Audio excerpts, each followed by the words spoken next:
DJI, the drone company, just built a vacuum cleaner.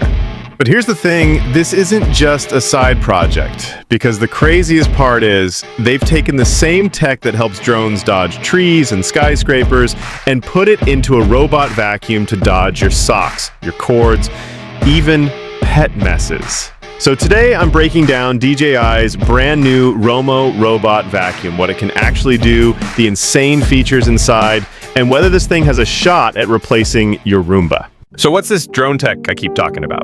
The Romo uses a binocular fisheye vision system, plus triple wide-angle laser sensors. Basically, it sees your home like a drone sees the sky. That means it's not blindly bumping into furniture, it's actually recognizing objects. If it sees a phone charger, it avoids it. If it sees crumbs or pet mess, it adjusts suction or mop pressure automatically.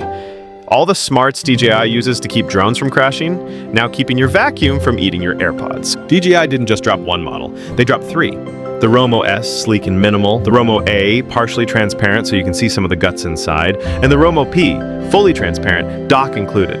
It's like a concept car in vacuum form. You can literally watch the tech working under the hood. And the dock isn't just a charging pad, it's a pit crew. It empties the bin, washes the mop pads, refills water, and resets everything in about 2.5 hours. On the P, you can even add cleaning solutions so it can degrease or disinfect your floors while you're gone. And yeah, it's powerful. We're talking up to 25,000 pascals of suction. To compare, most high-end robot vacuums, around 6,000 to 8,000. This thing's on another level.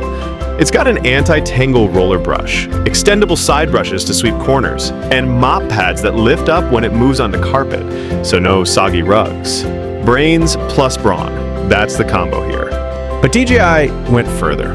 The Romo doubles as a rolling security cam. You can stream live video from it, talk to your pets with two-way audio, and even control it with Alexa or Google. And get this, your home maps and routes are stored locally, not uploaded to the cloud. That's a big privacy win in a market where people are nervous about cameras roaming their house. So, in short, it cleans, it guards, it talks back. Pricing? In China, the Romo S and A are about $650, and the top Romo P comes in just under $950. For now, it's launching in China only, but if DJI is serious, you know it'll hit global markets soon. Here's my verdict. DJI didn't just make a vacuum. They reimagined it, taking everything they've learned from drones and dropping it into your living room. If Roomba and Roborock weren't nervous before, they are now. So, what do you think? Would you trust a drone company with your floors and maybe even your home security? Drop your thoughts in the comments and hit subscribe if you want me to review this thing for you when it goes worldwide.